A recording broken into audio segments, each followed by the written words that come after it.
Pro Group Management. Workers' comp that works for you. This is 7 at 7 from the Las Vegas Review-Journal. Good evening, I'm Jen Ah. Thanks for joining us on 7 at 7. Some exciting news in your top stories, sponsored by Carnegie Heights. Just as business is bouncing back, the first major resort casino is set to open on the Strip in more than a decade. Review-Journal's James Schaefer gives us a sneak peek of the high-tech casino inside the upcoming Resorts World Las Vegas. For nearly 15 years, the property that held the old Stardust has been closed. Now Resorts World is allowing us this inside look into the next chapter of Las Vegas history.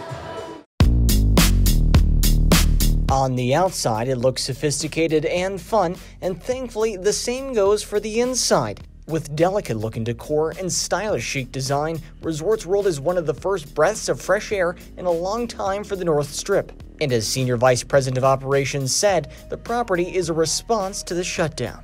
And it was a tough time for our community. It was a tough time, and we're kind of emerging out of this post-pandemic, and we just welcomed 5,000 team members this past week. That is something that I think the leadership team here is extremely proud of, right? And on the tech side of things, some new additions to the blackjack tables. All of these chips are embedded with RFID technology. The table knows exactly how much I have being bet. So if you're looking for a place to gamble with style and full view of a $750,000 Rolls Royce, go no further than Resorts World. For the Las Vegas Review-Journal, I'm James Schaefer.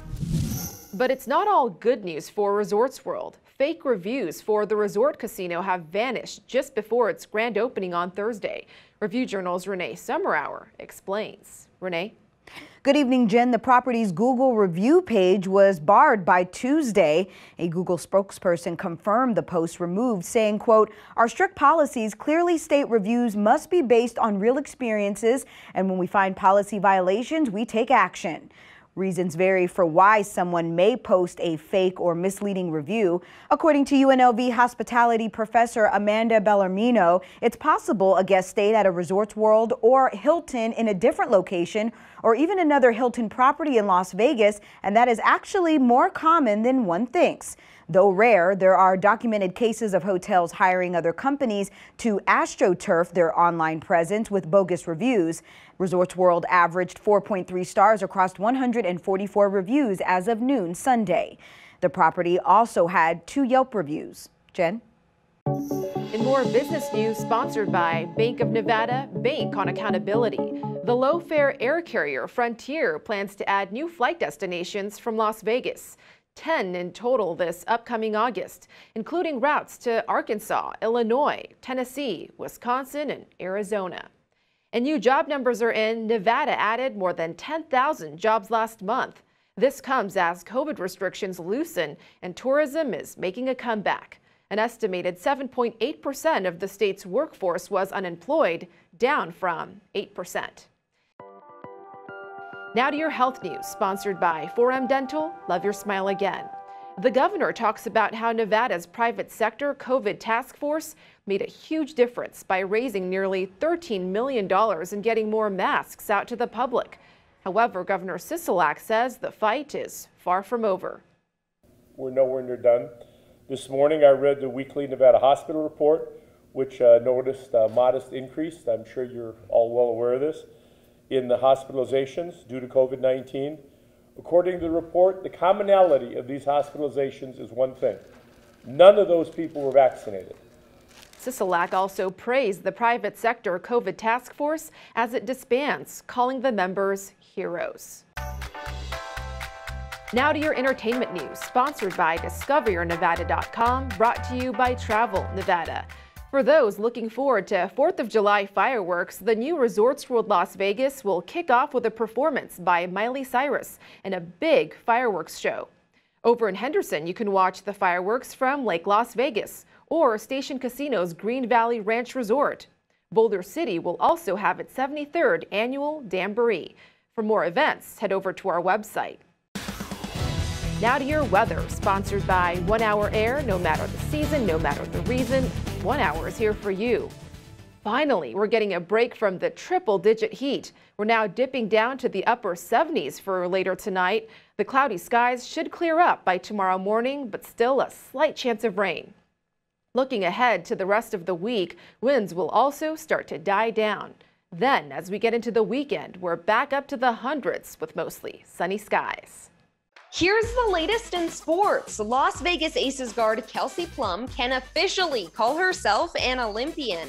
The 26-year-old will be headed to Tokyo next month to compete in the inaugural 3-on-3 women's basketball tournament. I feel so blessed to be a part of this group, to be picked, for the first time ever for 3x3 in the Olympics, to represent USA, represent my family. I mean, so many different emotions, but as a kid, you grew up dreaming of this moment, and they didn't have 3x3 when I was coming up. So, it was always 5-on-5, and obviously, eventually, that's still something that I'd like to do. But in the meantime, I think this is pretty freaking cool. Sports betting sponsored by Las Vegas Paiute Travel Smoke and Cigar Shop. Bryson DeChambeau and Dustin Johnson are the 14-1 co-favorites at the Westgate for the PGA Tour's Traveler Championship, which starts Thursday in Cromwell, Connecticut. Patrick Cantley and Paul Casey are next at 16-1. Handicapper Wes Reynolds is looking further down the board at Abraham Ancer and 7 others. Read a full preview with all of Reynolds' selections at lvrj.com. In your lifestyle news, sponsored by Get Healthy, Clark County, dreams do come true, at least for some young fans of the Golden Knights. Review Journal's Heidi Fang has more. Las Vegas is a city where fortunes can change at a moment's notice. And ahead of Game 5 between the Golden Knights and Montreal Canadiens, that was true for some fans who were greeted by a magnanimous benefactor who wanted to give children a chance to witness the playoff series. So 21 is Golden is a campaign that started the day of playoffs, May 16, and our goal was to send 21 kids to the games that have never been to a game before. Sent kids from the Boys and Girls Club, the Nevada Donor Network, we've sent it from Safety Foster Care, and then also just kids out here outside in Toshiba Plaza. I want to keep going throughout playoffs. I would love the Vegas community to get behind this and send as many kids as possible that have never been to a game before, just to give them that opportunity to experience something that is witnessing history. 21 is Golden. It's Vegas, it's the Golden Knights. This is our year. For the Las Vegas Review Journal, I'm Heidi Fang. Thank you for watching 7 at 7. If you have a Roku device, just search Review Journal to download our channel. Watch Las Vegas breaking news streaming live on your OTT device. See you back here tomorrow for more 7 at 7. Good night. Review Journal Studio, sponsored by Adam Kuttner. Get the maximum settlement as quickly as possible. This 7 at 7 update, sponsored by Pro Group Management. You're watching 7 at 7 from the Las Vegas Review Journal.